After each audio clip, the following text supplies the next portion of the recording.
नमस्कार, रामराम मंडळी. कशा आहात सगळे? मस्त मजेत ना? गावाला आलेली आहे ना, मी तुम्हाला सांगितलंय. तर बघा, हे कैरीचं आई बोली लोणचं कर, म्हणजे काय चटणी कर. हे बघून माझ्या तोंडाला पाणी सुटायला लागले. असं लोणचं केलं मी कैरीचं, मस्त आणि छान झाले. या मिरच्या फ्राय केलेल्या आहेत, डाळ भात आणि भाजीसोबत खाण्यासाठी. ज्वारीची भाकरी आणि एवढ्या साऱ्या चपात्या.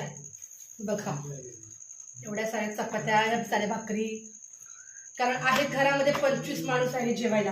हे बघ, हे बटाट्याचं मिरचू केले, मुलांना खूप आवडतं माझ्या. आणि तिथे डाळ आहे, हे बघ तिथे डाळ आहे. एवढी डाळ बनवली आहे. इथं बनवली मोठ्या कढईमध्ये भेंडी बनवली. ही किती बनवली ग भेंडी? भेंडी आई 2 किलो भेंडी आहे. झाली आता, थोडीशीच झाली आहे. हा भात बनवलेला आहे. तर आता माझ्या घरी कार्यक्रम आहे, उद्या प्रोग्राम आहे, देवदेवाचा कार्यक्रम आहे.